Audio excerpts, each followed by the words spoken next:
अब आ रही है आवाज? अब आए। मैंने मंगलाचरण भी कर दिया, आप लोगों ने बोला ही नहीं कि म्यूट था। नहीं आई, आवाज नहीं आई। यानी किसी ने देखा भी नहीं कि मैं मंगलाचरण कर रही हूँ। चलिए, वो म्यूट ही रह गया, कोई बात नहीं, मंगलाचरण मैंने कर लिया। वो म्यूट रह गया था। जीव के 9 अधिकार बताने वाली गाथा।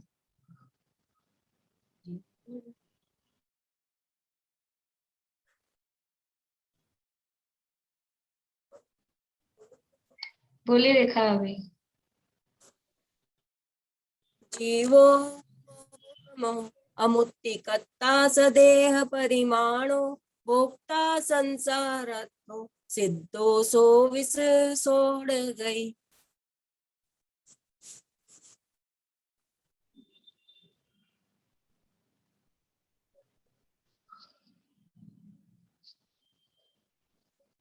बोली आपने, वो मेरा नेटवर्क चला गया था। बोली, चलिए।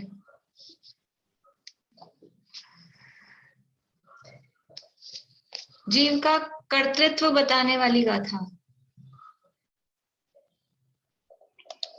सुनीता आंटी। उग्गलकम्मादीनं कर्ता व्यवहारो दुनिच्यादो चेदनकम्मानादा शुद्धनया शुद्ध भावानम।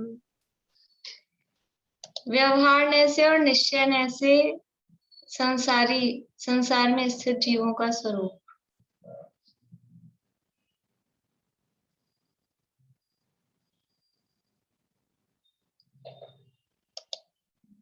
बोलिए प्रमिला जी।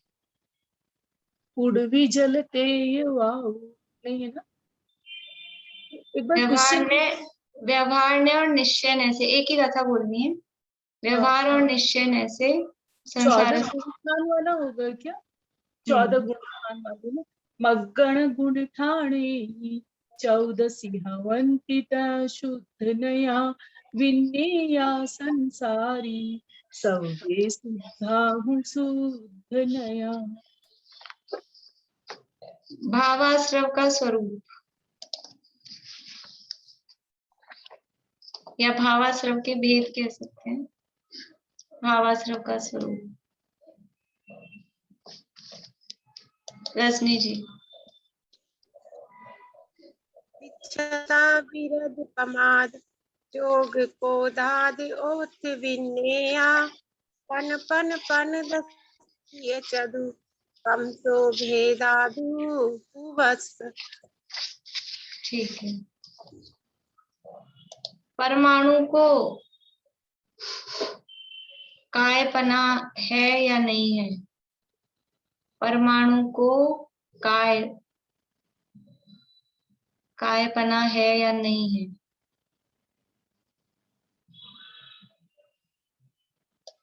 बोलिए सुधा जी।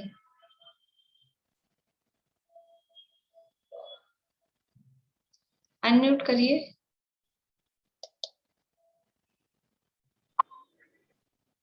अपदेशो वेणु नाना खंड अपदेश दो होली वेण्णे भवदेशो उमियारा सेणिकाओ सवणु सेणिकाओ बनंती गणंती सवहनु। द्रव्यों के प्रदेश बताने वाली गाथा।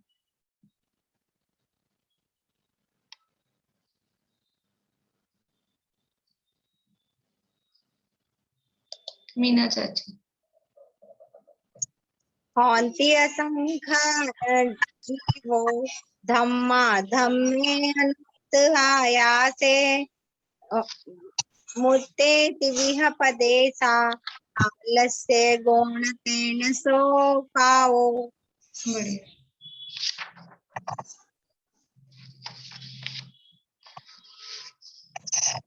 लोकाकाश और अलोकाकाश किसे कहते हैं?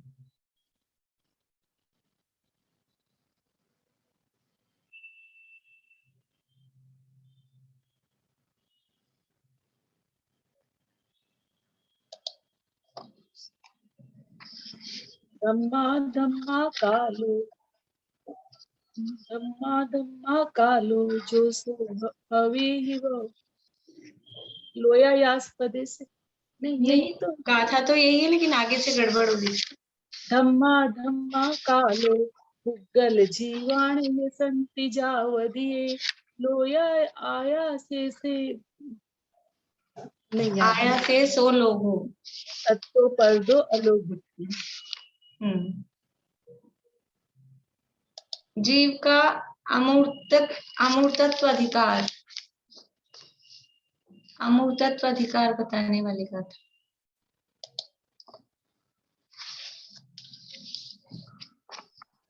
वर्णरस पंचवेदा दो पासा अठ विद्या जीवे, नो संशय मुक्त दोष व्यवहारा मुक्ति बंधा दो। ये वाली है ना? हाँ। बंध के भेद,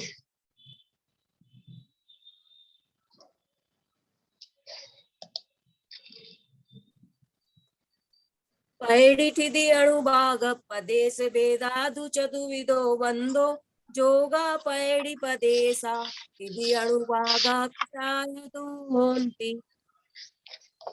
द्रव्य आश्रव का स्वरूप,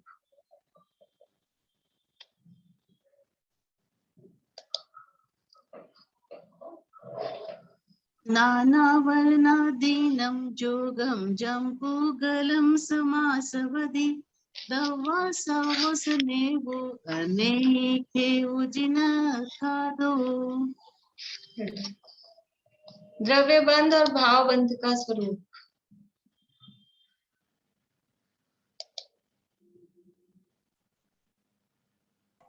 छेदने परिणामो जो कम्मरता। बंध पूछा है, कम्मत सासव निरोहणे तो संवर हो जाएगा। बंध पच्छति क्रमं जेन दुच्छेदन भावेन भावबन्धोऽसु, कम्मादपदेशानां कन्नो न पवेशनम् इतरो। बढ़िया।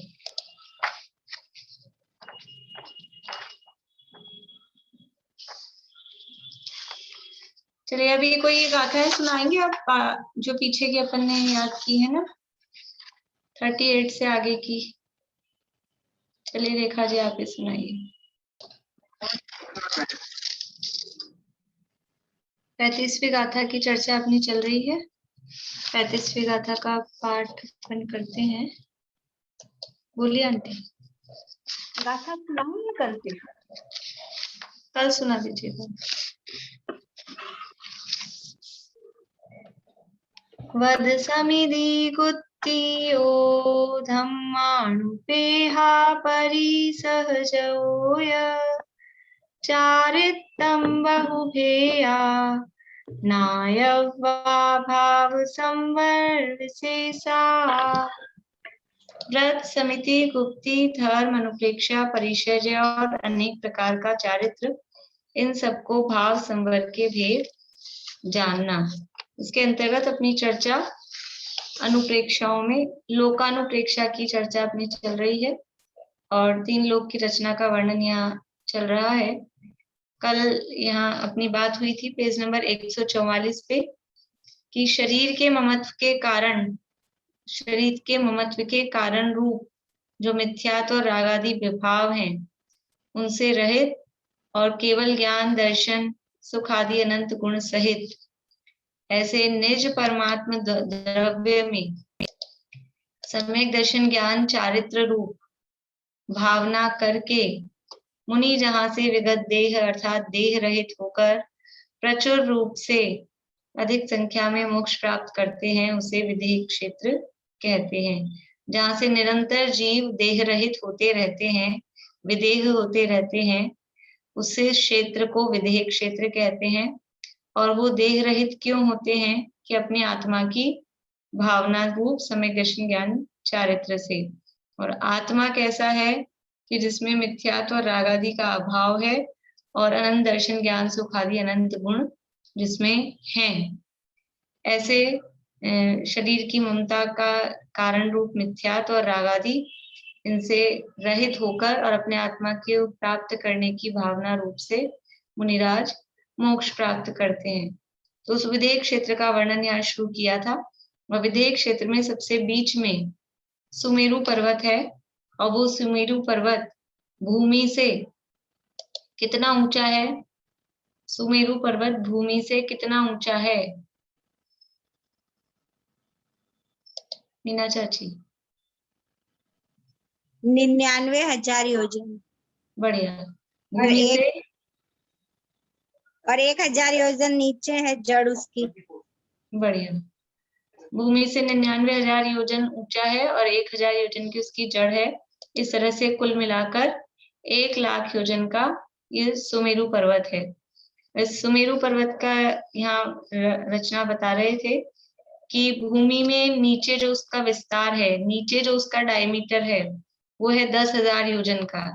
नीचे का विस्तार समझते हैं कि जमीन पे वो कितनी जगह घेर रखा है, वो नीचे का विस्तार। तो जमीन पे जो उसने जगह घेर रखी है, ऊंचाई तो है 99,000 योजन जमीन से ऊपर, लेकिन जमीन पे जो उसका घेरा है, जो फैलाव है, तो वो फैलाव जो है ना, जो घेरा वो कितना है? वो है 10,000 योजन का। ये जमीन पे ऐसे फैलाव होगा और इसके ऊपर एक खड़ा है सुमेरु पर्वत, ऐसे समझे अपन। तो यहाँ पे सुमेरु पर्वत खड़ा है, तो ये जो फैलाव है ये गोला का, ये है इसका 10,000 योजन। ठीक है, तो ये 10,000 योजन है और हाइट वो 99,000 योजन है।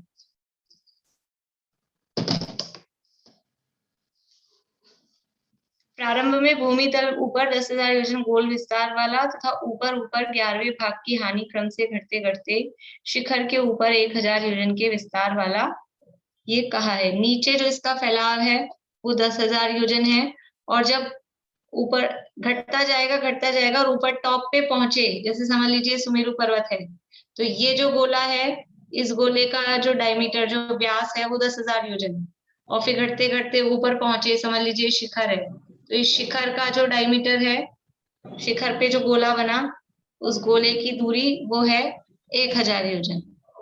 बोलिए शिमला भाभी। लेकिन इसकी सुमेरु पर्वत की ऊंचाई 1,00,000 योजन ही बोलेंगे ना? हाँ बोलेंगे, सामान्य रूप से 1,00,000 योजन ही बोलते हैं, पर ऐसे पूछा जा रहा है कि भूमि से कितना ऊंचा है, तब 99,000 योजन। हाँ, तो हमने कल देखा था कि सुमेरु पर्वत पे 4 वन है। सबसे पहला जो वन है भद्रसाल वन, वो इस जमीन पर ही इस सुमेरु पर्वत के चारों तरफ है। पूर्व और पश्चिम में उस भद्रसाल वन का विस्तार वो है 22,000 योजन, और उत्तर और दक्षिण में 250, 250 योजन उत्तर और दक्षिण में। ऐसा इस सुमेरु पर्वत के चारों तरफ भद्रसाल वन है, यानी इस तरह से ये इधर ये उत्तर दक्षिण 250 योजन और पूर्व पश्चिम ये 22,000 योजन। इस तरह से यहाँ भद्रसाल वन है सुमेरु पर्वत के चारों तरफ। इस भद्रसाल वन में चारों दिशाओं में 1, 2, 3 और ये 4, चारों दिशाओं में एक एक अकृत्रिम जिनालय है। और ये वन कैसे हैं? ये वन भी बहुत ही सुंदर, बहुत ही रमणीक, अनेक प्रकार के सुंदर सुंदर वृक्षों से युक्त। ऐसे नहीं कि वन जंगल ऐसे पड़े हैं बिल्कुल कचरे जैसे, ऐसा नहीं, बहुत रमणीक। यहाँ व्यंतरों के आवास और देवताओं के पिकनिक स्पॉट समझ लीजिए, ऐसे बोलते ना फार्म हाउस, देवों के फार्म हाउस यहाँ बने हुए हैं, वो उस तरह से वो यहाँ रहते हैं।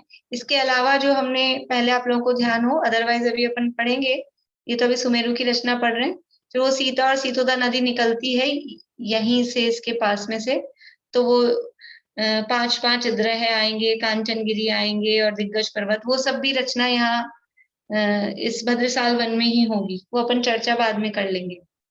तो अकेले केवल ऐसा नहीं है भद्रसाल वन में बस 4 चैत्यालय हैं। वो चैत्यालय तो इसलिए हाईलाइट करके बताते हैं कि अब अपने को दूसरों के फार्म हाउस से क्या मतलब, बना रखे हैं लोगों ने फार्म हाउस। हम कहीं जाते भी हैं, किसी क्षेत्र पे गए, कहीं मान लो अपने आसपास की जगहों पे निकलते हैं, तो हम तो मंदिर के दर्शन करके आ जाते हैं। वहां किस किस के फार्म हाउस हैं, यहाँ जयपुर से निकले और आगे बढ़े तो पदमपुरा जाएंगे या उधर चाकसू जाएंगे, तो बीच बीच में बहुत सारे लोगों के फार्म हाउस आते हैं, लेकिन हम तो जहाँ मंदिर होता है वहां दर्शन करते हैं। ऐसे ही यहाँ पर है, जहाँ मंदिर है उसकी चर्चा की जाती है। अदरवाइज बहुत सारे यहाँ रमणीक स्थान और वो जो उनका रहने का महल है उसका भी वर्णन शास्त्रों में आता है। वो किस तरह से उनके वर्णन या टूके बनी हुई है, महल बने हुए हैं, वो सारी। लेकिन हमको उसमें ज्यादा इंटरेस्ट नहीं आता, क्योंकि अपना है नहीं, अपने को जाना नहीं है, अपने को तो चैत्यालय के दर्शन भी यहीं से भावपूर्वक करना है, तो उसमें अपन ज्यादा फिर इंटरेस्ट नहीं लेते। तो पर रचनाएं बहुत सारी उसमें बनी हुई है। अब ये जो इसके ऊपर चले, सुमेरु पर्वत से ऊपर पहुंचे, तो ऊपर पहुंचने पर 500 योजन पर फिर कौन सा वन है? नंदन वन। उस नंदन वन के भी चारों दिशाओं में 4 कृत्रिम जिनालय हैं। और जो पर्वत है, अभी ये नीचे डायमीटर था इसका 10,000 योजन का फैलाव, और थोड़ा थोड़ा अभी सीधा चला है, 500 योजन तक तो सीधा ही है, 500 योजन से भी ज्यादा ही सीधा है। फिर वो दोनों साइड से कटा है, 500 योजन दोनों साइड से कटा, दोनों मतलब चारों साइड से, तो ऐसे गोलाकार वहां जगह हो गई, वहां पर वो कृत्रिम जिनालय है। और वहां नंदन वन में भी देवव्यंतर देवों के वो आवास वगैरह वहां पर बने हुए हैं, खूब उनके महल वगैरह वहां पर बने हुए हैं। देखिए ये चित्र आपको दिखाती हूँ। ये देखिए, ये सुमेरु पर्वत का चित्र अपने को दिख रहा है। यहाँ ये तो है जमीन पे सबसे पहले दिख रहा है ये भद्रसाल वन। भद्रसाल वन यहाँ इधर दक्षिण में 250 योजन की चौड़ाई है और इधर पूर्व में 22,000 योजन की इसका विस्तार है। फिर इससे 500 योजन ऊपर चले, भद्रसाल वन से 500 योजन ऊपर चले तो फिर ये कट गया है और फिर यहाँ ये वन है, तो ये नंदन वन है चारों तरफ। और फिर ऊपर चले, कितने ऊपर चलेंगे? नंदन वन से कितने ऊपर चलेंगे कि फिर कृत्रिम जिनालय आएगा? बोली निशान के 62,500 योजन। 62,500 योजन ऊपर चलेंगे तो फिर ये पर्वत चारों तरफ से 500 योजन कट गया है और इस वन का नाम है सौमनस वन। फिर जो वन आ रहा है उसका नाम है सौमनस वन। वहां पर भी कृत्रिम जिनालय और उसके साथ साथ में देवों के सब रहने के महल वगैरह वो सब यहाँ पर बने हुए हैं। इसके बाद में फिर 36,000 योजन ऊपर जाएंगे तो फिर से ये पर्वत चारों तरफ से कटा है। और कितना कटा है, क्योंकि अब ये जो टॉप वाला है ना पांडुक वन, यहाँ पांडुक वन आता है, ये टोटल हो गई हाइट 99,000 योजन की। जमीन से चले 500 योजन, 500 के बाद चले 62,500, तो टोटल हो गए 63,000। उसके बाद चले 36,000, 36,000, तो ये हो गई पूरी अपनी 99,000। 36,000 और 63,000 हो गए 99,000। तो इस जगह पर पहुंचकर ये जो 99,000 की ऊंचाई बताई है वो पूरी हो गई है। तो 99,000 की ऊंचाई पर इसकी जो चौड़ाई थी, जमीन पे विस्तार बताया था 10,000 योजन, गोले का जो घेराव था, और ऊपर टॉप पर जो उसका घेराव है वो है 1,000 योजन। तो अब इस 1,000 योजन में के बीच में ही जो 1,000 योजन का ये घेरा है,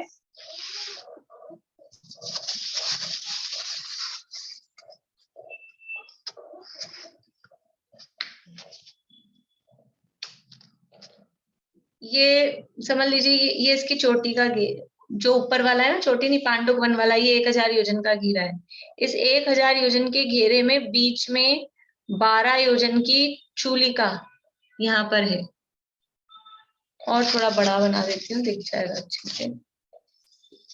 ये है पांडुक वन वाली पांडुक वन ये पूरा नहीं है, लेकिन ये उसकी सरफेस है। जिस जगह पांडुक वन है वो वाली ये सरफेस आ गई, सुमेरु पर्वत का टॉप आ गया। तो इसकी यहाँ से यहाँ तक की दूरी है 1000 योजन। इस 1000 योजन के बीच में ही 12 योजन की ये चूलिका यहाँ पर, यहाँ से बनेगी, वो ऊपर खड़ी होगी। ये तो अपन ऐसा बना रहे हैं ना, इसको ऐसे समझिए, यूं रख के। अब आप लोगों को अच्छा से दिखेगा, ये ऐसे रख के बनाया तो ये ऐसे है। ये तो ये मेन सरफेस हो गई। अब इस पे ये चूलिका खड़ी है, तो ये 12 योजन की जो चूलिका की जगह है, इस 12 योजन की जगह को छोड़कर अब जितनी भी जगह बची है उस जगह में वन है। ये पूरा पर्वत था, सुमेरु पर्वत चला आ रहा था, इसमें कट लगाना है अपने को। तो 12 योजन बीच में छोड़ के फिर जो जगह बच रही है उसमें कट देना है। तो 1000 में से 12 माइनस करो, 1000 में से 12 माइनस करें तो कितने आए?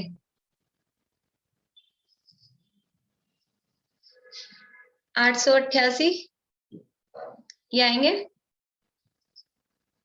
और अब इसमें अपन 888 नहीं आएंगे, 9 आएगा ना, 988।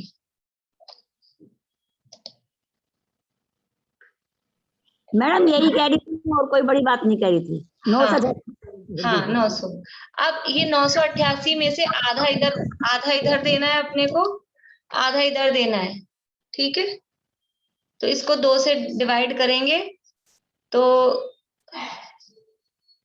ये आएगा 2 चौक 8, फिर 2 नाम 18 और 2 चौक 8, तो 494। यानी और सब जगह जो कट लग रहे थे, सुमेरु पर्वत पे हम चले, ये सुमेरु पर्वत है, तो नंदन वन के लिए जो कट लगा था वो कितना था? 500 योजन का।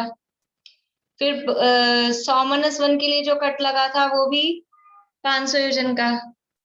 अब ये पांडुक वन के लिए जो कट लगा है वो कितना है? वो 494 योजन का। क्योंकि यदि 500 योजन के ही कट लगा देंगे तो ये दोनों आके यहीं मिल जाएंगे, फिर चूलिका की जगह ही नहीं बचेगी, क्योंकि टोटल ही 1000 योजन की जगह है। 1000 योजन की टोटल जगह है। अगर 500 इधर से आगे बढ़ गए, 500 इधर से आगे बढ़ गए, तो बीच में मतलब मिल ही जाएंगे, वो पूरा ही कट गया, तो चूलिका के लिए जगह ही नहीं बचनी है। और चूलिका की जगह देनी है, 12 योजन का फैलाव चूलिका का है, इसलिए ये जो कट है ये 494 योजन का पांडुक वन पर जो कटनी है, जो उस पांडुक वन का विस्तार है वो 494 योजन एक साइड में। इस तरह से चारों दिशाओं में पांडुक वन है। तो ये 4 वन है और चारों वन में अकृत्रिम जिनालय है। और जैसे जो भद्रसाल वन है उस पर उत्कृष्ट वाले अकृत्रिम जिनालय है, और जो पांडुक वन है क्योंकि वहां वो छोटा है जगह, वहां थोड़ा लघु वाले जघन्य वाले अकृत्रिम जिनालय है। इस तरह से वहां वो शास्त्र में वर्णन मिलता है। तो ये हुआ अपना ये सोमनस वन और ये पांडुक वन। अभी जो पांडुक वन है इस पे चूलिका है। ये जो चूलिका है ये इसकी टोटल हाइट में प्लस नहीं करते हैं।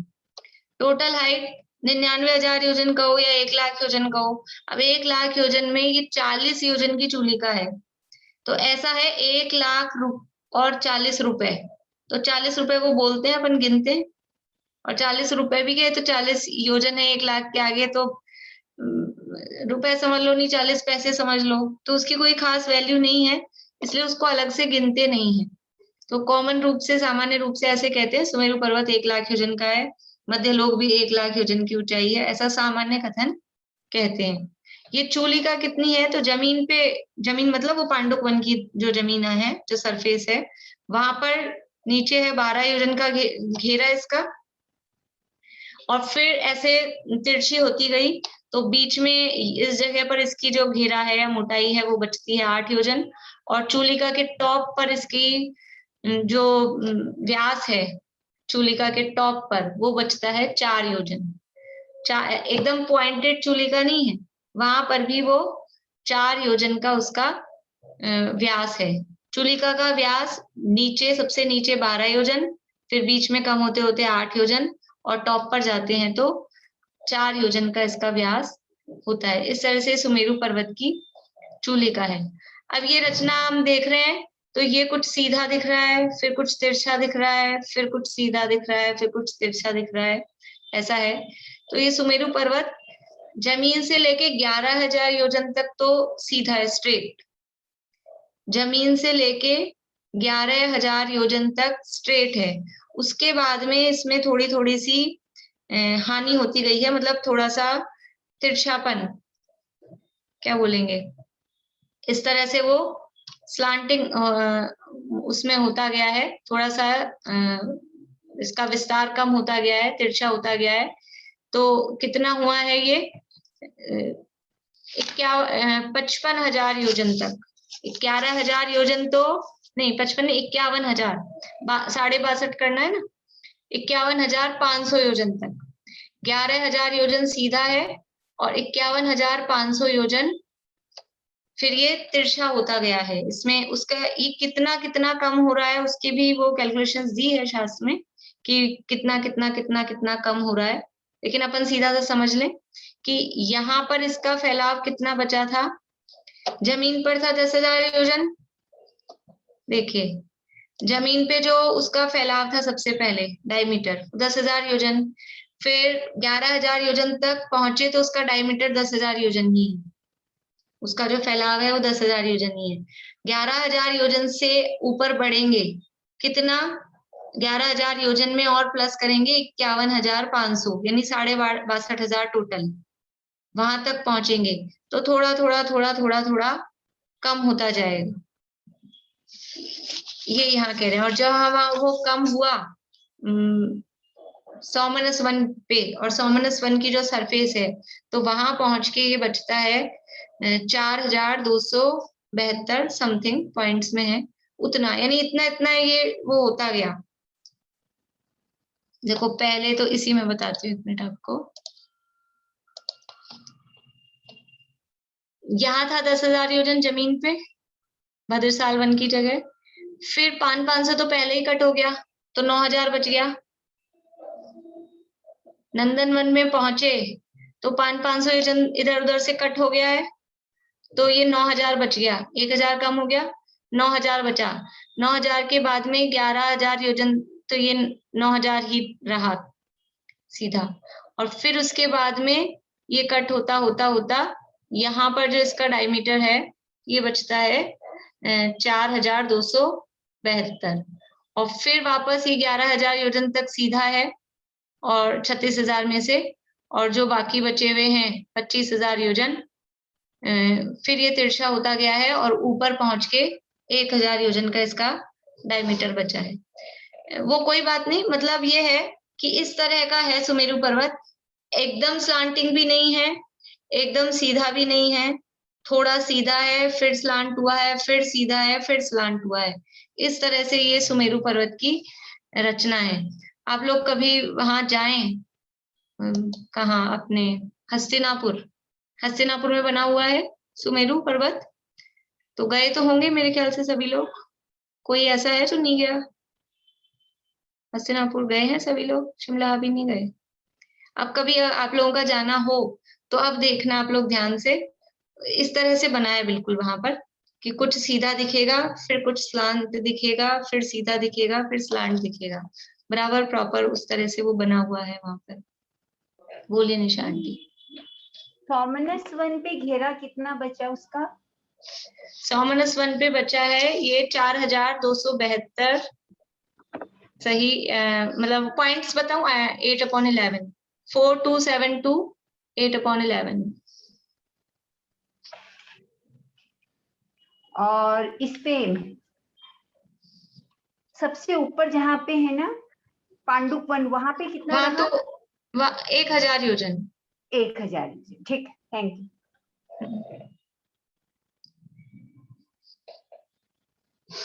तो ये सुमेरु पर्वत की किस तरह से रचना है। अब ये सुमेरु पर्वत बना हुआ किसका है?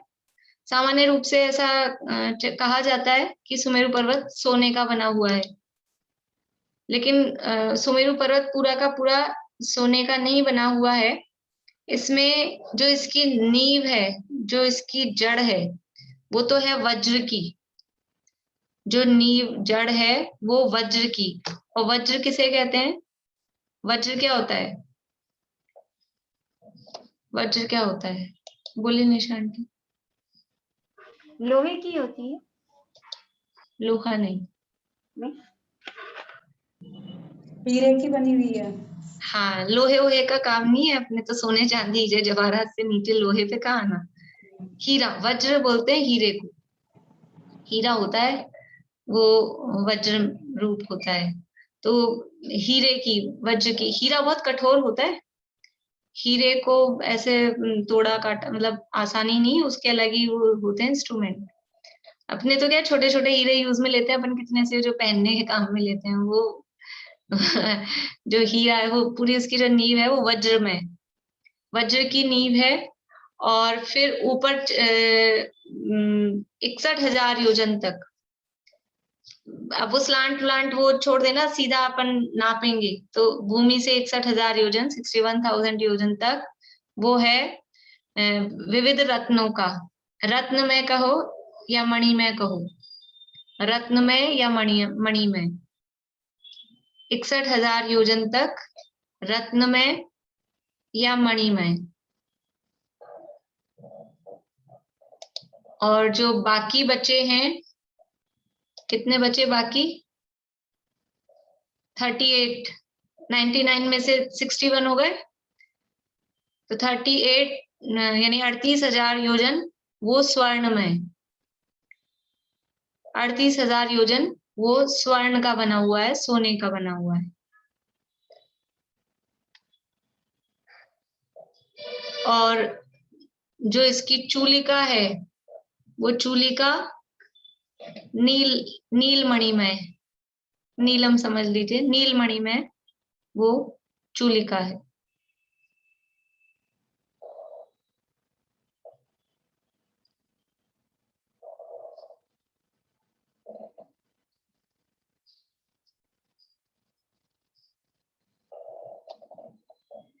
इस तरह से ये सुमेरु पर्वत की थोड़ी सी रचनात्मक रूप से हमने देखा।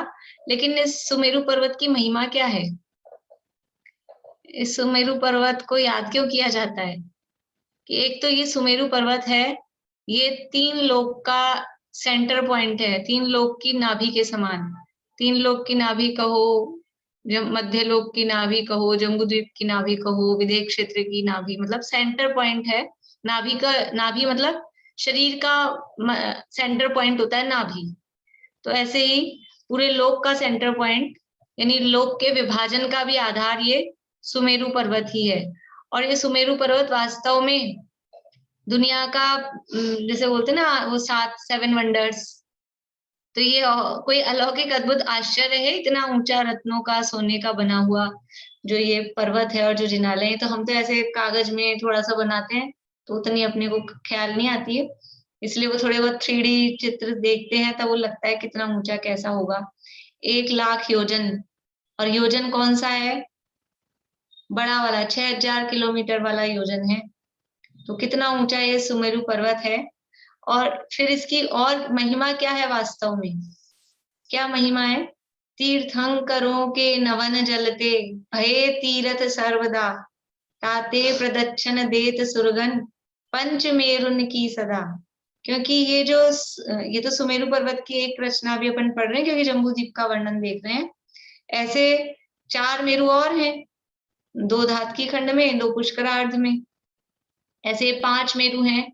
और इन मेरु पर्वतों पर तीर्थंकरों के जन्माभिषेक होते हैं। तो वो जो जन्माभिषेक हुए ना तीर्थंकरों के, इसलिए ये तीर्थ बन गए। जहां जहां तीर्थ किसे कहते हैं? कि जहां जहां महापुरुष विचरण करते हैं, महापुरुषों के संपर्क में जो क्षेत्र आता है वो तीर्थ क्षेत्र हो जाता है। तो तीर्थंकर का जन्म अभिषेक जहां हुआ, ऐसे वो पर्वत भी तीर्थ बन गए। और इसीलिए वो सूरज चांद तारे उसकी परिक्रमा आज तक देते आ रहे हैं निरंतर। ताते प्रदक्षिण देत सुरगन, पंच मेरुन की सदा। तो ये जन्माभिषेक कहाँ होता है? तीर्थंकरों का जन्माभिषेक कहाँ होता है? तो यही जो सुमेरु पर्वत पे जो चौथा वन है, पांडुक वन, कितनी ऊंचाई पर है? पांडुक वन कितनी हाइट पर है? बोलिए रश्मि जी।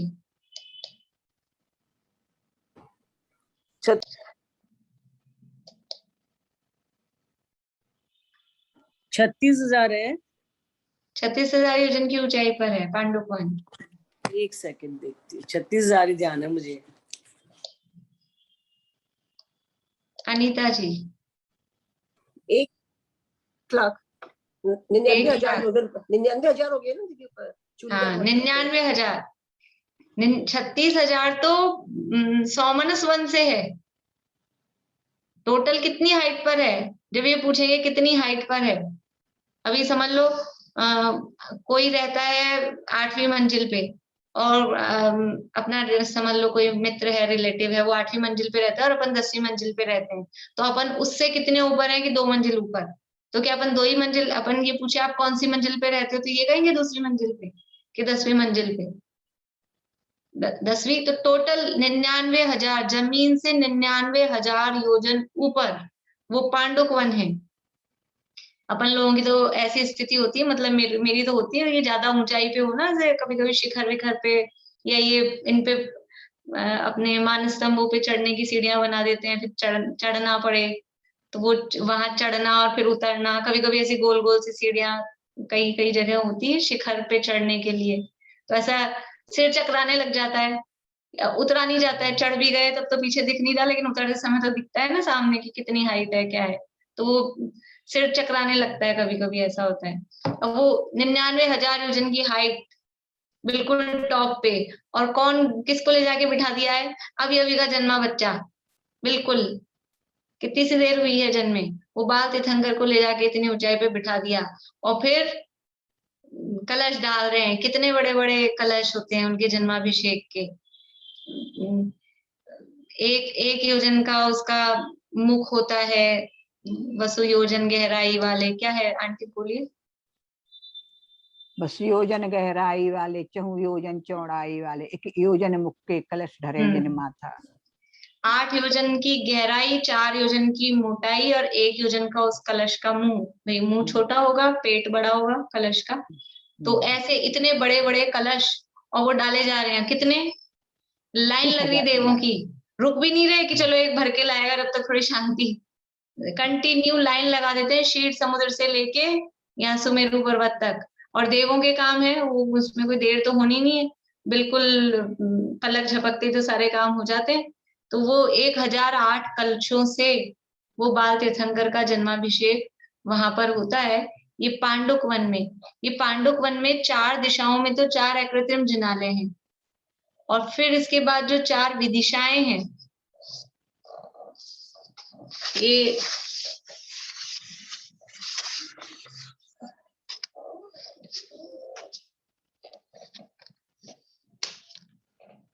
ये समझ लीजिए पांडुक वन है, ये बीच में चूली का, तो यहाँ तो ये जिनालय हैं चारों दिशाओं में। तो अब ये जो विदिशाएं हैं, ईशान, आग्नेय, वायव्य, नैऋत्य, ये 4 विदिशाएं हैं। इन विदिशाओं में 4 शिलाएं हैं, इन विदिशाओं में 4 शिलाएं हैं, पांडुक शिला, पांडुक कंपला, रक्त और रक्त कमला, या रत्न भी बोलते हैं, दोनों नाम मिलते हैं। इस तरह से ये 4 शिलाएं हैं। तो यहाँ भरत क्षेत्र के तीर्थंकरों का, फिर पूर्वी विदेह क्षेत्र के तीर्थंकरों का, फिर ऐरावत क्षेत्र के तीर्थंकरों का, और पश्चिम विदेह क्षेत्र के तीर्थंकरों का। इस तरह से यहाँ पर उनका जन्माभिषेक, ये नाम अपने इसमें दिए हैं, अपनी है ना तत्वार्थ मणि प्रदीप में। आप लोगों को किसी को नोट करने हो, वैसे तो होंगे ही सबके पास में।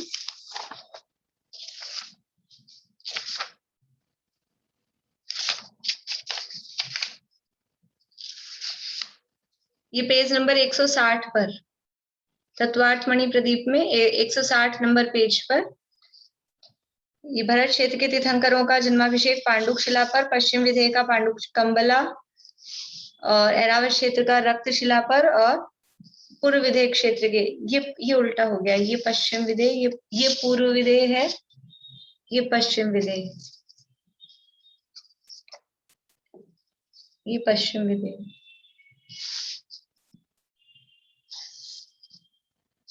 इस तरह से ये यहाँ इनका जन्माभिषेक होता है। अब यहाँ क्या है, ये शिला इस तरह की बनी हुई है। अभी अपने पास समय ज्यादा नहीं है, देखते हैं। ये इस तरह से अर्धचंद्राकार टाइप से शिला होती है और इस पर 3 फिर आसन होते हैं। शिला अलग से बना लेते हैं।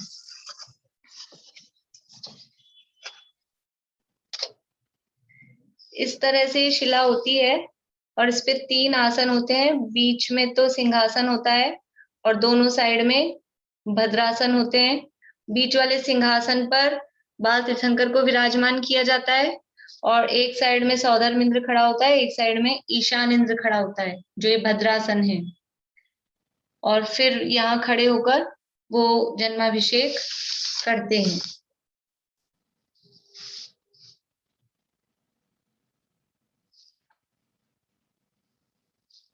इस तरह से ये पांडुक वन, और पांडुक वन में, पांडुक वन क्यों फेमस है कि यहाँ तीर्थंकरों का जन्माभिषेक पांडुक वन में, और उसमें भी पांडुक शिला ही फेमस है। लेकिन ये अपने भरत क्षेत्र के तीर्थंकरों का पांडुक शिला पे होता है, इसलिए हमारे लिए वो फेमस है। अन्य तीर्थंकरों का पांडुक कंबला, रक्त कंबला, इन शिलाओं पर भी दूसरे क्षेत्र के तीर्थंकरों का जन्माभिषेक वहां पर होता है। इस तरह से ये जो सुमेरु पर्वत है, उस सुमेरु पर्वत पर अकृत्रिम जिनालय हैं और अकृत्रिम जिनालयों के साथ साथ यहाँ पर तीर्थंकरों का जन्माभिषेक भी होता है। इस कारण ये सुमेरु पर्वत समझ लीजिए एक तीर्थ रूप में बन गया है। कितने जिनालय हैं सुमेरु पर्वत पर? कितने जिनालय हैं रजनी जी?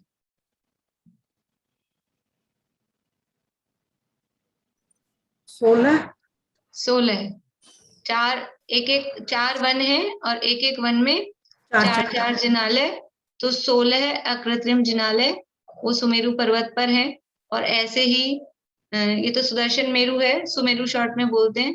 फिर विजय मेरु और अचल मेरु वो धात्की खंड में है, और मंदर मेरु और विद्युन्माली मेरु वो पुष्करार्ध द्वीप में है। उनकी हाइट 85,000 योजन, 84,000 योजन जमीन पर, 1,000 योजन की नींव, तो उनकी हाइट 85,000 योजन की है। हाइट में फर्क है तो वन की हाइट में भी फर्क है। और वहां पर भी ऐसे ही 4 वन और 4 अकृत्रिम जिनालय वहां पर भी हैं। और इस तरह से 16 एक मेरु संबंधी, तो 5 मेरु संबंधी, पंचमेरु 80 जिनालयभ्यो, 5 मेरु संबंधी 80 जिनालय इस तरह से होते हैं। वहां पर जो भद्रसाल वन है वो तो भूमि पर ही है, नंदन वन है वो भी 500 योजन की ऊंचाई पर ही है। लेकिन जो वहां सौमनस वन है बाकी के 4 मेरुओं पर, वो कितनी हाइट पर आएगा? वो है 55.5 सहस उतंगा, वन सौमनस 4 बहुरंगा, पूजन में आता है। तो जो सौमनस वन है वो है 55,500 योजन की ऊंचाई पर। विजय, अचल, मंदर और विद्युन्माली, इन 4 मेरुओं में भद्रसाल वन जमीन पर ही है, नंदन वन 500 योजन की हाइट पर ही है, लेकिन सौमनस वन है वो 55,500 योजन, यहाँ था 62,500 योजन, और वहां है 55,500 योजन की हाइट पर सौमनस वन, और 28,000 योजन ऊपर, सौमनस वन से 28,000 योजन ऊपर पांडुक वन। इतना सा फर्क है थोड़ा हाइट में। बाकी सारी और सब जो रचनाएं हैं और जो पांडुक वन में जो शिलाएं वगैरह हैं वो सारी रचनाएं, कटनी भी वही 500 योजन की, वो सारी रचनाएं सब बराबर है। इस तरह से सुमेरु पर्वत की रचना और उसके साथ में अन्य जो 4 मेरु है उसकी रचना भी अपनी यहाँ पूर्ण हुई है। अब कल आगे विधेय क्षेत्र की रचना की तरफ अपन बढ़ेंगे। प्रश्न है किसी को कुछ?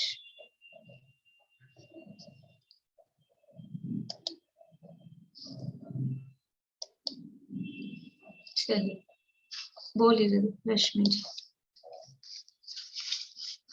सुमेरु पर्वत पे तो 36,000 योजन हुआ ना ऊंचा?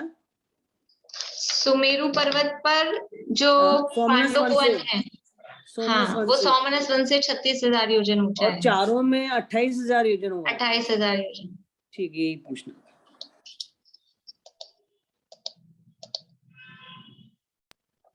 मैं एक्चुअली ये क्लास पूरा नहीं अटेंड कर पाती हूँ क्योंकि 1:20 का टाइम में तो सूट नहीं कर पाता है, पर लास्ट में खाली ये जानना चाह रहे थे कि सुमेरु पर्वत ये पंचमेरुओं में ही आ जाएगा ना, तो उसका नाम सुदर्शन हुआ। ये सुदर्शन मेरु हुआ जो मेन है। हाँ।